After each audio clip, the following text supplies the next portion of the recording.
Good morning po muli mga kapatid. Ay sarap magpuri, di po ba? Na habang nararamdaman natin yung init ng panahon, yung init din ng ating pagpupuri ay nananatili sa ating puso. Katulad po ng ating inawit, yung with all I am, into your hands we commit again. Dahil ngayon ay nasa kalahatian na tayo ng 2016. Di po ba? And yung mga messages mula nung January, di ba? Yun yung maging bago, isang bago na tayo na lingkod ng Panginoon. Yun po naman yung panawagan ng ating Panginoon sa atin, sa bawat isa sa atin. Bago po ang lahat, samahan niyo muna ako sa isang panalangin. Hallelujah Lord, muli po Panginoon, maraming salamat. Mula pa lamang kaninang umaga, binusog mo na kami ng iyong pagpapala, Panginoon. Truly, everyday is a blessing, Panginoon. Lalo na po, yung araw na ito na kung saan kakatagpuin ka namin. Maraming salamat sa kalakasan, na even though maraming puyat, we're still here to praise you and to worship you in spirit and in truth. Ikaw po ang siyang manguna sa bawat isa sa amin. Gamitin mo lang po ang iyong lingkod bilang tungtungan ng iyong mga paa, Panginoon. Ikaw po ang makita, ang iyong glory po ang siyang makita sa aming kalagitnaan, Panginoon. Maraming salamat po. Ito ang aming dalangin. In Jesus' name we pray. Amen. Ang pamagat po ng ang mensahe ng Lord sa araw na ito ay water to wine. Katulad po ng inawit natin kanina. Ngayon, itong kwento na ito, maring narinig na natin maraming pagkakataon. Pero titingnan natin, pag naririnig ba natin itong kwento na to, tayo ba yung nagbibigay pa ng justification? Bakit ba ipinagbabawal yung wine na yung Panginoong Hesus nga mismong gumawa ng alat? Diba? At makikita natin mamaya, ano ba yung mensahe ng Panginoon patungkol dito sa passage na ito.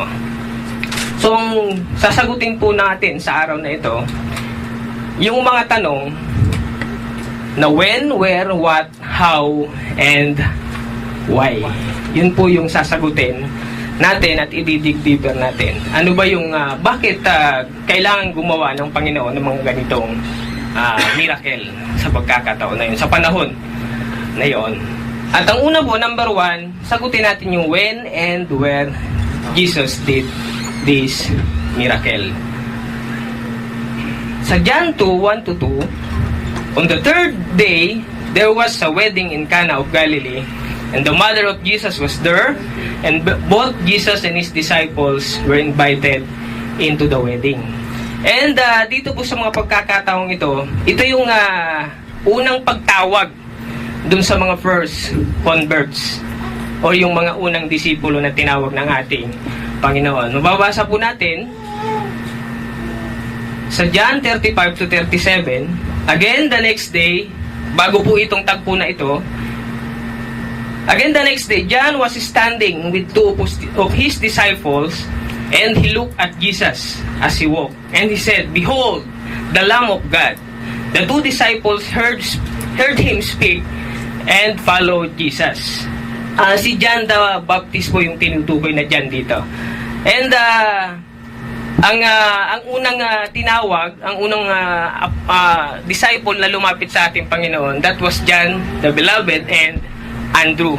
Sumunod na lamang si Peter and James. And sa mga susunod na verses nito, si Philip naman at si Nathaniel ang tinawag. Napaka-simple lang po ng pagkakatkam. Follow me. Katulad po nung ating mensahe last time, yung persuasion na ginagawa ng Lord sa bawat isa sa atin, the way niya, kung paano niya tayo tinawag, kumbaga, talagang hindi po pwede na hindi tayo tutugon dun sa panawagan ng ating Panginoon. That is irresistible grace na tinatawag. Kapag dumating yung time na tinawag tayo ng ating Panginoon, we cannot resist. Tutugon at tutugon tayo sa kanyang panawagan. And makikita natin dito na kinailangan ng Panginoon na magpakita ng mga bagay na ito for the benefit ng kanyang mga disipulo. Meron siyang nais na ituro or nais na ipaalam dun sa kanyang mga unang tinawag na disipulo. So dito makikita natin na dun sa unang pagkakataon na tinawag niya ang mga disipulo, kailangan makita itong mga bagay nito. Makikita natin later mamaya, ano yung reason? Ano yung reason bakit kinakailangan na magpakita ng Panginoong Jesus? Gumawa ng Panginoong Jesus ng mga ganitong miracle nung panahon ng mga apostol. So yun po yung pagkakataon na ito dun sa Galilee, and then when nung unang tinawag yung mga apostol o yung mga disciple ng ating Panginoon. At pangalawa po, sasagutin naman natin yung how and what did Jesus do. In the previous verses po, ito yung time na nagsalita si Mary. Kasi nga po, naubusan ng alak. Sabi ni Mary, Mary said, "They have no wine." And Jesus said to her, "Woman, what does that have to do with us? My hour has not yet come." Diba? Yun po yung yun yung normal na nangyayari. Yung pag-aalala, and minsan lumalabas yung pagiging ina ni Mary. Ang sagot kasi ng Panginoon, "Woman." Di po ba? Naging bastos pa ang hoy babae, huwag mo akong pangunahan. Hindi pa ito ang panahon ko. Sa palagay po ba natin naging parang lapastangan ng ating Panginoong Jesus that time? Hindi naman nasulat, bastos tong batang to Hindi naman po, di ba? Kundi, yun nga, dumarating dun sa time na umiiral yung pagiging ina. Kasi ganun po naman ang mga nanay. Umiiral yung pagiging ina, pero bandang huli, marirealize din ni Mary. Kasi doon sa mga sumunod na verses, sabi niya, what he says, do it. Diba? Hindi naman nagreklamo si Mary doon sa the way siyang kausapin ng ating Panginoong Jesus. Kundi siya ay nagpapasailalim. Minsan, pag dumarating yung time na yon, nare-realize niya doon sa sinabi ng ating Panginoong Jesus, nare-realize niya na yun palang batang dumaan sa kanyang sinapupunan, yun pala yung Savior, yun pala yung Diyos. Di po ba? Maaring meron ba sa atin na kasi may napapansin pa ako na maraming nagla-like maraming nagla-like dun sa mga picture ni Mary. Di ba? Marami bang nagla-like at maaring sariwa pa sa ating mga alala, yung mga unang nakagis na natin, na dapat maging malinaw po sa atin bilang isang mga naniniwala na sa ating Panginoong Jesus, na si Mary po ay hindi Diyos. Siya po mismo ang nagsabi dun sa Luke 1:46-47. Di po ba? Na siya ay nagagalak dun sa kanyang Diyos, na ang puso ay nagagalak at nagpupuri sa Diyos na aking tagapagligtas. Meaning, Mary is not God. Ang sabi kasi dito, Mother of Jesus. Pero hindi po Mother of God.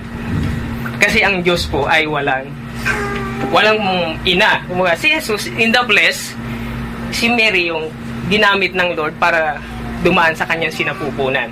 Pero yung Mother of God, wala po. Kasi ang Diyos ay eternal. Siya nga yung Alpha and Omega. And dito sa tagpong ito, makikita natin na even Mary knows her limitation. Alam niya na yung batang dumaan sa kanyang sinapupunan, yun yung Diyos na naging tagapagligtas din po niya. So, makikita natin dito na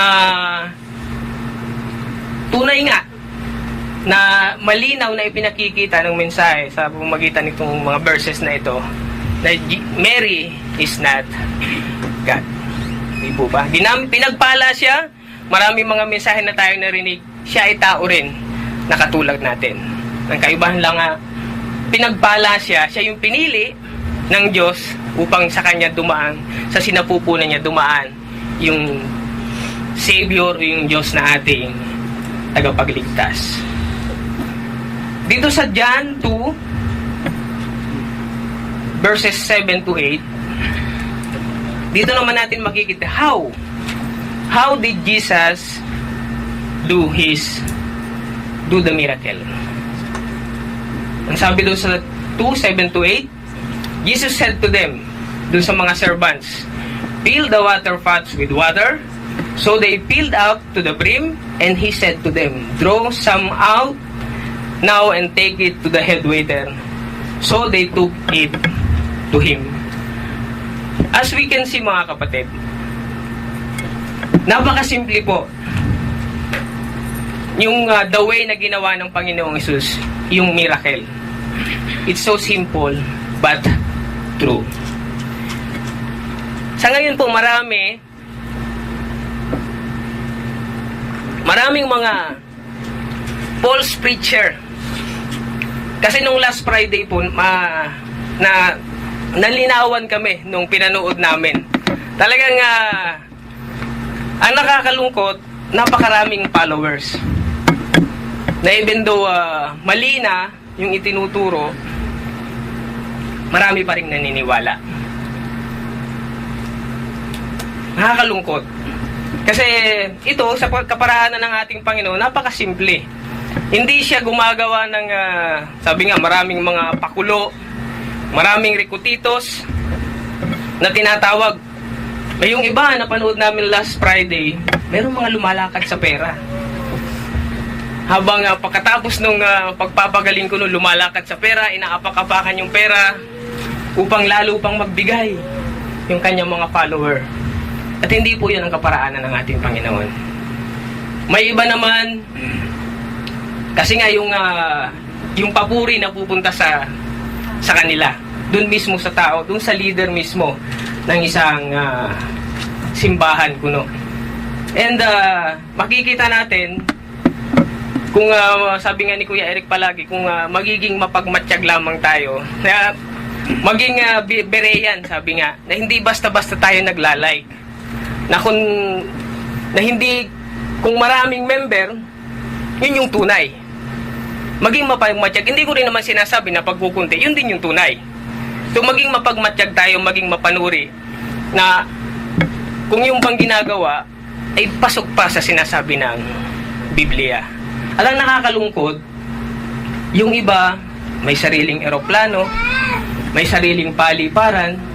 Kung titingnan po natin sa buhay na ipinigitan ng ating Panginoon, napakasimple po, di po ba? Ang pinakasosyal po na nasakyan ng ating Panginoon, donkey. Hiram pa. Hindi pa niya sarili. Hindi po katulad dun sa nakikita natin nowadays na sabi nga, minsan ang lagi nating napapansin si Kibuloy, di po ba? Pero mas marami pa po. Mas marami pang iba. Kung tayo ay magiging aware lamang doon sa mga nangyayari nowadays. They are doing these things for their own benefit and fame. Sa kanilang pansariling interes. Ang Panginoon po kapag nagpagaling, minsan ang sinasabi po niya, huwag niyo itong sasabihin, ha? Di ba yung ketongin? Huwag mong sasabihin sa iba. Ngayon, kapag ganun, nakakagawa ng miracle, sabihin niyo sa lahat. Sabihin niyo sa lahat upang mas marami tayong maging miyembro. So, malayong-malayo po sa kaparaanan ng ating Panginoon. For me, sa akin lang pong palagay, hindi na kailangan na gumawa pa tayo ng mga miracles to persuade souls palapit sa ating Panginoon. All we have to do is to read the Bible and believe it. It is more than enough. Evangelism po yung ginagamit natin kung paano tayo makapaglapit ng mga kaluluwa sa paanan ng Diyos. Kaya kasi ganun nga po ang nangyari. Kapag ganun ang nangyayari, may mga miracles pa, hindi na kailangan bumuhay pa ng patay. Nagawa na po ng ating Panginoon yon. Kasi pang mangyayari nun, yung mismong namumuno, yun po ang sisikat. Yun ang makikilala, hindi ang ating Panginoong Jesus. So para po tayo ay mapatunayan natin, kung tayo naghahanap pa ng mga miracles, basahin na lang po natin ang Biblia. Nakasulat na po lahat. Nung panahon kasi, nung mga apostol, wala pa po silang Biblia na binabasa. Kaya minamarapat ng Lord na magpakita siya ng mga ganitong miracles for them to believe and to increase their faith. Sa panahon po natin ngayon, kumpleto na. Iba't ibang klaseng translation ng ating mababasa. Sabihin natin, hindi po kasi ako gaanong sanay sa English eh. May Tagalog. Hindi rin po ako gaanong sanay sa Tagalog eh. Ano bang lingwahe mo? Ilocano po? Mayroon na rin. Ilonggo, meron na rin. Nung napunta pa ako kay na Ate Rose, Ilonggo na Bible yung kanilang ginagamit. So wala na pong dahilan tayo para sabihin natin na hindi ko po kaya, hindi ko po mabasa. Maraming way ang ating Panginoon for them to know. And ang tunay na miracle po, kung tayo naghahanap ng miracle, ang tunay na miracle, yung ginawang pagbabago ng Diyos sa buhay natin. From water to wine. Yun po yung tunay na miracle na pwedeng gawin ng Panginoon sa bawat isa sa atin.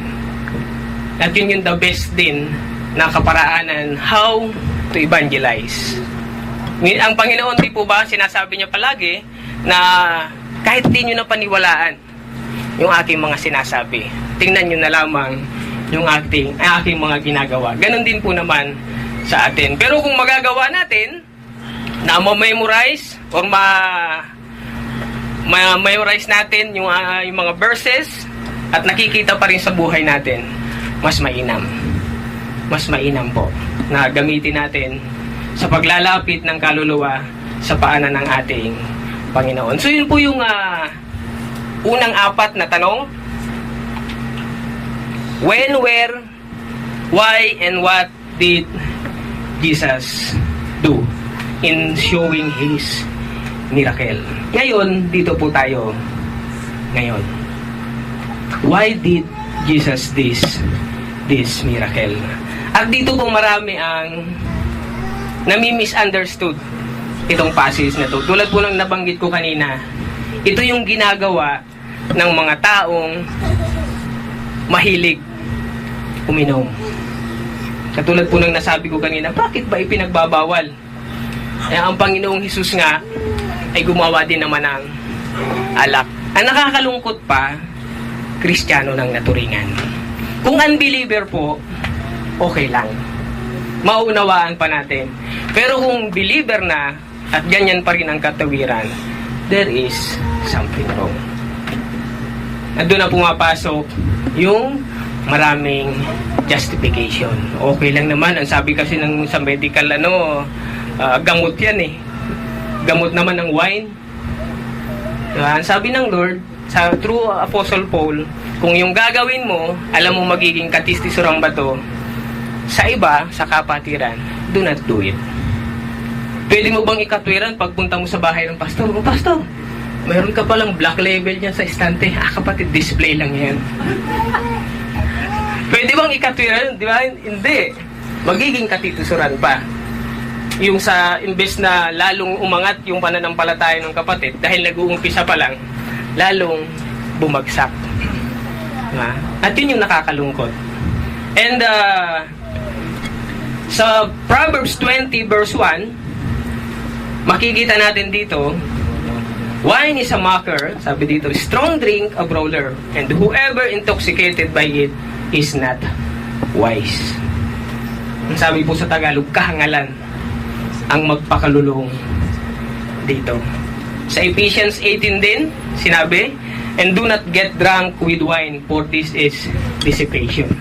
Sabi dito, nakakapagpababa sa dangal ng isang tao. Naalala ko one time na pag-aralan namin yan sa mga Bible studies. Oo nga naman, totoong nakakapagpababa sa dangal ng isang tao.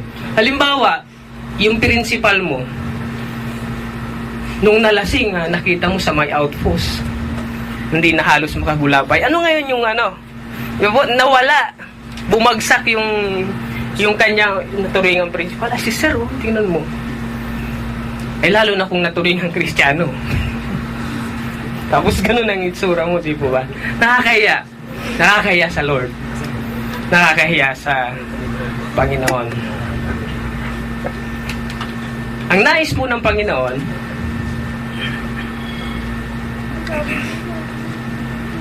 sagutin po muna natin yung why. Kung bakit nga, ang sabi sa John 2 verse 11, the beginning of His signs Jesus did in Cana of Galilee, una, sabi doon, manifested His glory. Yun po yung una. Na maipakilala, kasi nag-uumpisa pa lamang sa ministry ang ating Panginoon, ipakilala na siya talaga yung Diyos na bumaba mula sa langit. And for His disciples to believe in Him. Yun naman po yung purpose talaga nung verse na ito. For the disciples to have faith on the Lord Jesus Christ. Hindi yung mga katwiran ng mga mahihilig uminom.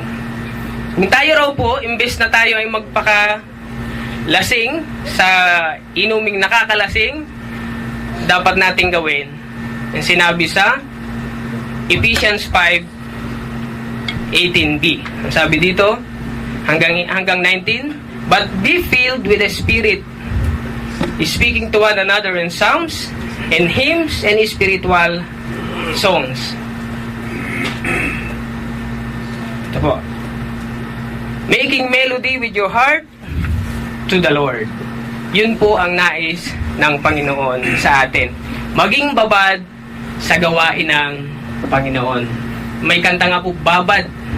Babad sa presensya ng Diyos. Hindi po babad sa presensya ng alak. Babad sa presensya ng Diyos. So, nais mong iparating ng Lord sa atin sa pagkakataong ito. Drinking wine is not acceptable to the Lord. Wala na pong justification. Walang justification. Wala nang dahilan. Wala nang, hindi na natin pwedeng sabihin, gamot naman daw po bakit si Timothy sinabihan ni Paul na uminom ng alak, ng wine. At tatandaan po natin, ulitin ko lang po, ito pong wine na ito, hindi po ito yung liquor. Pag sinabing liquor, pag sinabi pong fruit, divided by 2 po yun. Yun yung content ng alcohol. Ito pong tinutukoy dito na wine, parang juice na lang nila ito. Parang juice lang ito nung panahon nila. Ngayon, pag sinabing liquor, yun po yung ang content ng alcohol ay kalahati. Yun po yung nakakalasing. At hindi natin pwedeng gamitin yung sinabi ni Paul through Timothy na pampatunaw. Kasi po ang kinakain natin mga Pilipino, mga gulay, ano pang tutunawin? Hindi na karne, di ba? Madalas tayo gulay, kaya hindi mo na pwedeng ikatwiran, pampatunaw lang po. Yeah. Hindi kasi ako makatulog, pampatulog. Ha? Kung ito ay magiging katisirang bato sa iba, do not do it. Hindi po ba? At kung mayroon ka pang idadahilan, ito na yung last. Tanungin mo si Jesus Christ. Sa kabila ng mga reason na yon, gusto mo pang talagang i-justify yung gusto mong mangyari para lang mapasinungalingan yung sinasabi ng ating Panginoon, ask Jesus. Okay lang ba, Lord, na uminom ako? Ano pong isasagot ng Lord? Sige lang, anak. Okay lang. Kunti lang naman. Ang sabi naman, no, pwedeng uminom, huwag lang maglasing. Ang sabi ng Lord, no. Hindi pwede. Hindi pwedeng uminom ang isang Kristiyano. Nang alak po, ha. Baka naman pati tubig, hindi na natin inumin. Kasi nga, ito yung ginagawang justification ng iba. And nakakalungkot, mayroong mga huling panahon pa na sasabihin pa yung mga bagong kapatid, okay lang naman yan kapatid, pinang uminom, huwag lang maglasing. Nakakalungkot, di ba? Na siya dapat yung tao na magbibigay sa'yo ng magandang payo. And nakakalungkot. Nakakalungkot po. Jesus wants us, kung bakit ipinakita ng Lord ito, dinala ng Lord ang mensahe sa araw na ito, ang nais po ng Panginoon sa atin ay baguhin ang ating puso. Yung water to wine na sinasabi, yun yung pagbabago na gagawin ng Panginoon sa ating buhay. Sa buhay ng bawat isang na kanyang tinawag ng mga anak. Una, Jesus wants us to change our hearts. Ang sabi po sa Jeremiah 24 verse 7, I will give them a heart to know me, for I am the Lord, and they will be my people, and I will be their God, for they will return to me with their whole heart.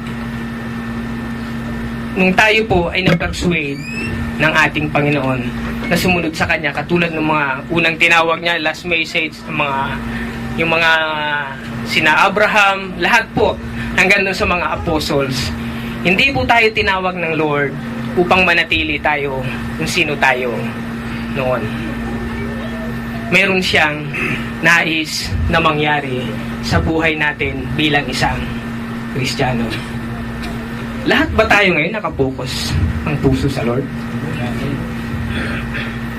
Or nakapokus tayo dun sa mga iba-ibang bagay? Sabi nga kanina ng ating presider, i-focus natin yung ating puso sa Lord para matanggap natin yung mensahe niya o yung nais niyang iparating sa atin. Hayaan na muna yung mga labahin. Diba? Hayaan na muna yung mga ibang bagay. O baka naman nakapokus tayo kay sister or kay brother. Lalaki mong tao nakapokus kay brother. Hindi maganda, di po ba? Focus lang sa Lord. Ang sabi nga doon sa Hebrews 12:2, let us fix our eyes to Jesus, the author and the perfecter of our faith. Sa pagpunta po natin dito sa church, ang focus po natin ay sa ating Panginoong Jesus. Siguro nung mga una, 2 beses, 3, mali yung perspective natin sa pagpunta natin dito sa church. Doon sa mga susunod, dapat iba na po. Laging una ang ating Panginoon. Hindi po tayo hindi tayo antay doon sa mga mayroong relasyon. Sumusuporta pa nga po tayo, di po ba mga kapatid? Kung walang pananagutan, kung parehas libre, kung walang commitment, nandiyan si Ate Mel. Di po ba? Marami pong mga, even me, dito na po kami, kumbaga dito kami nag-meet sa, kumbaga dito kami pinalago ng Lord. Dumating po kami sa church, ikakasal na lang kami.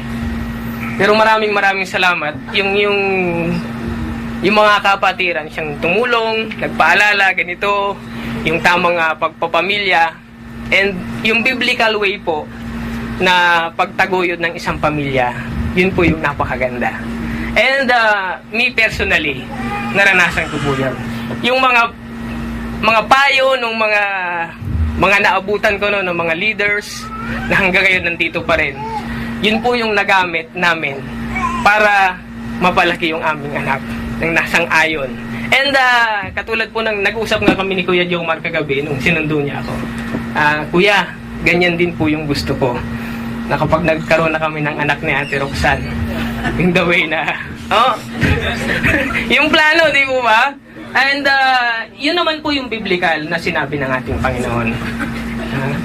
Yung the way na pagpapalaki ng, tulad ng nasabi ko po kanina, hindi tayo antay dun sa mga relasyon, yung mga kapatiran na mayroong malinis naman yung intention, why not? Pero kung mayroon kang pananagutan sa Pilipinas, may kakausap sa'yo. Di ba? Hindi yun hahayaan ng liderato ng simbahan. Hindi po tayo sinasabi nga, hindi tayo anything goes Christian Church. Hindi tayo AGCC. Tayo ay Grace Christian Church. At kung may mga bagay na ganyan, someday merong kakausap sa'yo. Nakakalungkot nga, sabi, may asawa sa Pilipinas, Pagdating dito, binata. Sabi nga dun sa mga nakinig ako nung last Friday study about ganun nga ang nangyayari. Pag nasunod, ang nasunod ay yung intawag ng laman. Masisira ang relasyon. Naalala ko lang yung isang post na yung alak daw, sabi kanina, yung alak ay best sa dissolving agent. Dissolving agent ng marriage, dissolving agent ng friendship, dissolving agent ng pagkikipagrelasyon sa ating Panginoon. Ganon din naman yung bagay na kung alam mo na meron ka ng pamilya sa Pilipinas, dissolving din po yun. Madidissolve din yung relasyon ninyong mag-asawa at hindi po yun katanggap-tanggap sa paanan ng ating Panginoon. Sabi pa dun sa but never dissolve problems. It never dissolve problems. Lumalala pa nga. Sino ba? Lahat naman siguro tayo nakaranas na uminom. Diba? Pag may problema, siguro si Kuya Eric. Hindi. Pero pagka tapos nating uminom, di ba? Kinabukasan, nandun pa rin naman yung problema eh. Nadagdagan pa nga kasi mas sumakit pa yung ating ulo. Di ba? Hindi nawawala yung problema. Nandun pa rin. It never dissolves problem. Di ba? Ganun din naman, kasi lagi namin nababanggit sa mga pag-aaral, katulad ng ating napag-aralan kanina, mag-ingat din doon sa hihinga ng payo. Kasi pag kasi may problema ako, Brad, nalulungkot ako eh. Kasi parang nagkakalabuan na kami ni Mrs. eh. Ang bihira, babae lang pala problema mo eh. Babae rin ang solusyon dyan. Kaya mag-ingat din doon sa taong lalapitan. Kung tayo nakakaranas ng mga ganung problema, mga leader or mga kapatiran, yung makakapagbigay ng magandang payo, ang piliin mo yung mataas ang spirituality. Kasi pag mababa rin, dalawa na kayo. Lalo kang dadalhin sa kapahamakan. Okay po? So yun yung unang ginagawa ng Lord sa atin, baguhin yung ating puso. Imbes na nakapokus sa iba, let us focus our hearts to the Lord. Only to our Lord Jesus Christ. Ano pa po yung nais baguhin ng Lord sa atin? Jesus wants us to change our priorities. Sinabi niya po yan sa Matthew 6 verse 24. No one can serve two masters. For either he will hate the one and love the other, or he will devote it to one and despise the other. You cannot serve God and wealth. Diba? Malinaw yung pamantayan ng Biblia. Hindi lamang po ito doon sa nakapokus sa wealth. Kundi anuman yung mga bagay na mas inuuna mo kaysa sa Lord. Yun yung yaman na itinuturing mo. Kasi nga, sabi po kung nasa ng yung puso, nandun ang yaman. Yung nasa ng yaman mo, nandun ang iyong puso. So yun po yung nais na baguhin ng Lord sa atin. He wants us to change our priority. Ang first priority po natin ay ang ating Panginoong Jesus. Wala na pong iba. Sinabi rin po yan sa Matthew 10:37 to 39. Sabi dito, he who loves father or mother more than me is not worthy of me.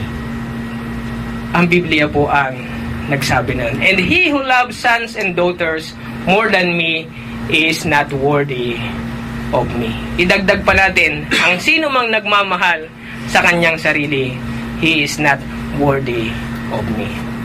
Yun po ang sinasabi ng ating Panginoon. Ang sabi pa dito, he who has found his life will lose it. Kung sino raw nag-iingat ng kanyang buhay, siyang mawawala. And he who has lost his life for the service to the Lord will find it. Biblia po ang nagsabi nun. Kaya nga, kahit na marami tayong mga dahilan, kasi po ganito, Lord, kaya hindi ako gaanong, ito kasi yung mga bagay na nahumahad lang. There is no reason for us. Hindi yun tatanggapin ng ating Panginoon. Siya yung first priority. Wala nang iba pa. Hindi naman ang sinasabi na huwag mo nating mahalin yung ating mga anak, huwag nating mahalin yung ating mga asa. Kasi itong sinasabi ng Biblia kung sino mang nagpapahalaga sa kanyang ama at ina, sa kanyang asawa, sa kanyang mga anak, hindi katanggap-tanggap sa atin. Hindi po yun ang sinasabi. Unahin. Diba? Hindi po pwede na yung asawa mo, yung ating mga anak, magiging hadlang sa paglilingkod sa ating Panginoon. Maraming kaparaanan. Diba? Yun yung sinasabi. Hindi sinasabi na pabayaan. Hindi sinasabi na pabayaan mo kasi maglilingkod ka sa Diyos. No. Yung priority lamang ang sinasabi. Diba? Una ang Panginoon. Or hindi dapat nakakahadlang yung ating mga mahal sa buhay. Kaya marami tayong mga mensahe. Kailangan nga sabay na naglilingkod sa ating Panginoon. Magkahawa kamay na naglilingkod sa ating Diyos na buhay. So yun po yung pangalawa na nais baguhin ng Panginoon sa atin. Yung pangatlo, Jesus wants us to change our lives. Yung ating mga buhay. Ang sabi po sa Ephesians 5:7-8, therefore do not be partakers with them. For you were formerly darkness, but now you are light in the Lord. Walk as children of light. Katulad po ng inawit natin kanina, I once lost, but now I'm found. Dati akong nasa dilim, dinala mo ako sa liwanag. Nung tinawag tayo ng Panginoon, tinanggal tayo sa dilim, dinala tayo sa liwanag. Meron siyang something na gustong baguhin at ipagawa sa atin. At yun nga po yung sinabi, walk as children of light. Sa ating mga kapatid po na nag-undergo ng water baptism, ano po ba yung sinabi sa 2 Corinthians 5:17? Kung bakit ang ginagawa natin, inilulubog yung total immersion. Yun yung ginagawa natin na biblical na baptism. Inilulubog kasi meron pong significance yun, merong kahalagahan. Inilulubog po yung paglubog, inyong kamatayan, nagsisimbolize dun sa kamatayan ng ating Panginoong Jesus. Sa atin po naman, yung kamatayan ng luma nating pagkatao.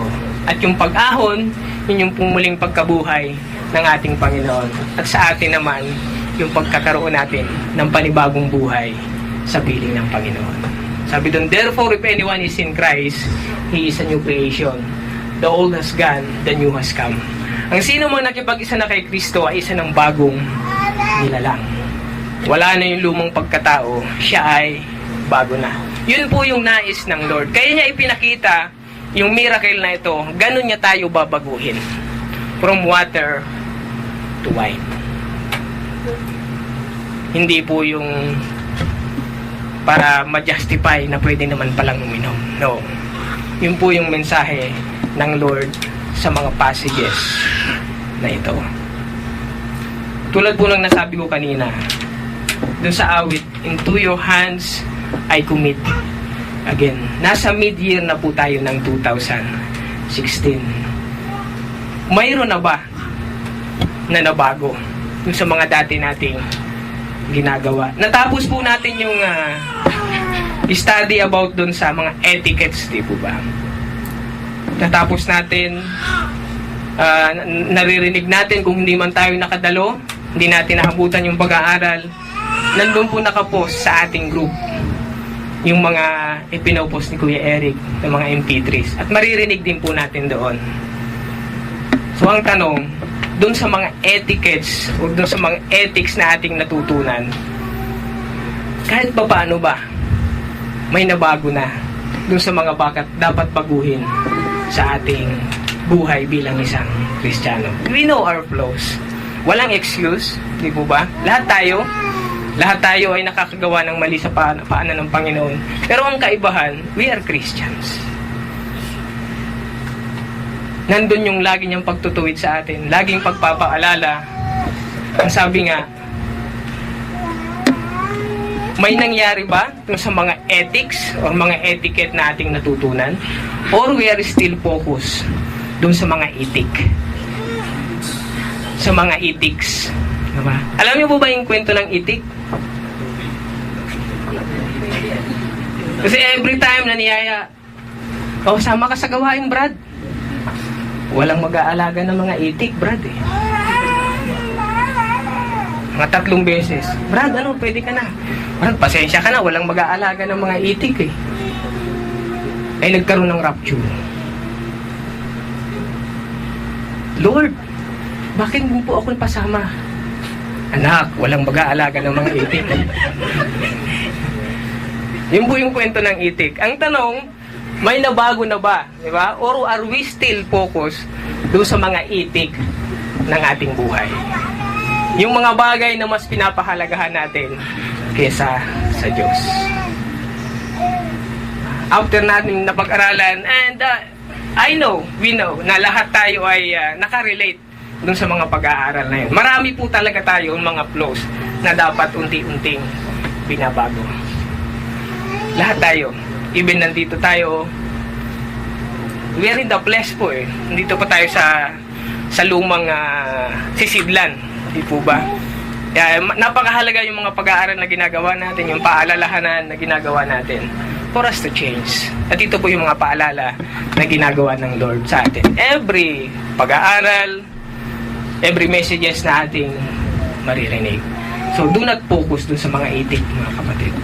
Focus dun sa mga etiquette na itinuturo ng Lord sa atin. And change. Baguhin sa tulong ng ating Panginoon. Sa araw pong ito, sa ating conclusion, Jesus brings this message because Jesus wants us to change our hearts. He wants us to change our priorities. Si Lord lang. Focus unto the Lord. Kaya nga, seek ye first His kingdom and His righteousness, and all these things shall be added unto you. Focus lang sa Lord. He wants us to change our lives. Yung mga nating ginagawa, hindi uubra na, Lord, nais ko pong sumunod sa'yo. Pero itong mga bagay po na ito, pwede bang wag mong pakialaman? No. It cannot be. Mas focus si Lord nung sa gagawing pagbabago sa buhay natin. Jesus can change us to extraordinary, from ordinary to something extraordinary, but He need our cooperation. Di po ba? Kailangan yung kooperasyon natin. Ano tayo? Partner tayo ni Lord dun sa gagawing pagbabago sa buhay natin. Kasi lagi marami noon pa, gumawa na tayo ng mga New Year's resolution. And even may naging katwiran ko. Kung gusto mo talagang magbago, kaya mo yan sa sarili. But that is not true. We cannot change our lives, ourselves, without the Lord Jesus Christ. Because He is the only one who can change our lives. Siya lang po talaga ang pwedeng magbago sa buhay ng bawat isa sa atin.